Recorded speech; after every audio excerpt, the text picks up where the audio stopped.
Hi there, I'm Dr. Fergal Armstrong. Just get clean and stay clean. It sounds simple, doesn't it? But that advice fundamentally misunderstands addiction. Here's why. Addiction isn't a one-time problem you solve and move on from. It's a chronic condition that requires ongoing management, just like diabetes, asthma, or depression. And understanding this distinction changes everything about how we approach treatment and recovery. Let's talk about what chronic actually means. When we say addiction is chronic, we mean it's a long-lasting condition with the potential for recurrence. This doesn't mean it's permanent or unchangeable. It means it requires ongoing attention and management. Long-term vulnerability is a key feature. Even after years of sustained recovery, the brain changes we've discussed in earlier episodes create persistent susceptibility. Someone 5 years into recovery isn't at the same risk level as someone 5 days into recovery. The risk decreases dramatically with time. In fact, after 5 years of continuous sobriety, relapse risk drops to around 15%, similar to the general population. But that vulnerability doesn't completely disappear. Fluctuating risk is equally important. Risk isn't constant. It changes based on circumstances. Major life stress, untreated depression, relationship breakdown, financial crisis, exposure to drug-using environments, all of these increase vulnerability. Conversely, strong social support, meaningful employment,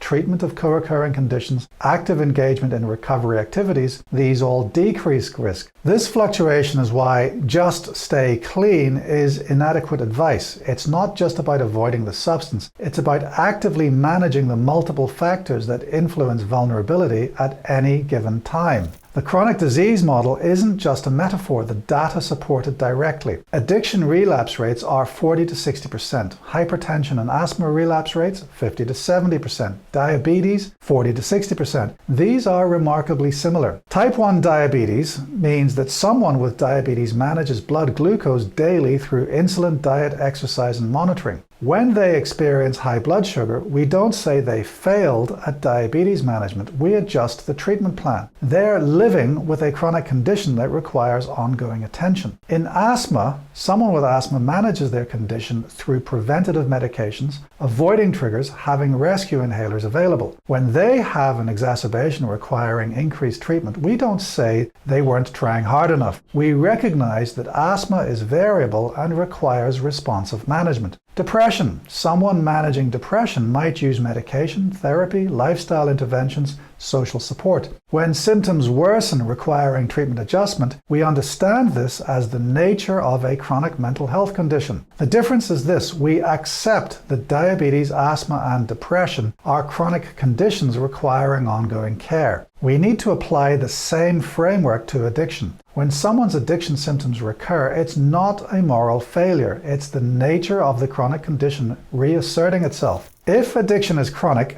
treatment needs to be structured accordingly. Ongoing support is essential. This isn't optional, it's fundamental. Just as someone with diabetes has regular endocrinology appointments, someone with addiction needs continuing care. This might include ongoing therapy, support group participation, regular medical monitoring, periodic check-ins with addiction specialists. The data supports this. Studies show that continued care with counseling, support groups, and other services significantly reduces relapse risk. Aftercare isn't just helpful, it's a core component of chronic disease management. Adjustments over time are expected. Treatment plans should evolve as circumstances change. Early recovery might require intensive outpatient therapy or residential treatment. Later recovery might transition to weekly therapy, then monthly check-ins, then periodic consultations as needed. If life stress increases, a job loss, a divorce, a bereavement, treatment intensity might need to increase temporarily. If co-occurring depression emerges or worsens, medication or additional therapy might be added. This responsive, adaptive approach is standard for chronic disease management.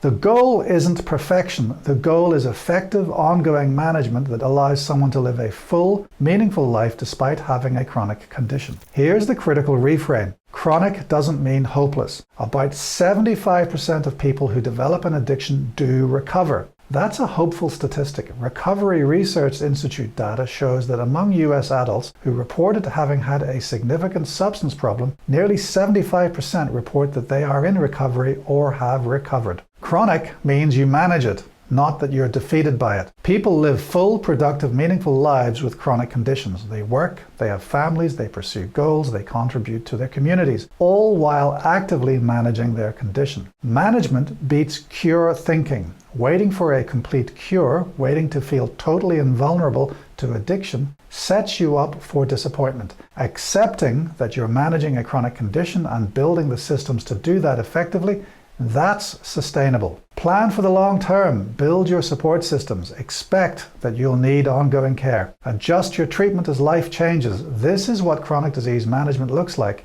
and it works. Addiction is chronic but manageable. Understanding this shifts us from cure thinking to management thinking, from unrealistic expectations to sustainable approaches. 75% of people recover. That's the hopeful reality. If you find this helpful, subscribe to MedHeads. I'm Dr. Fergal Armstrong, and stay well.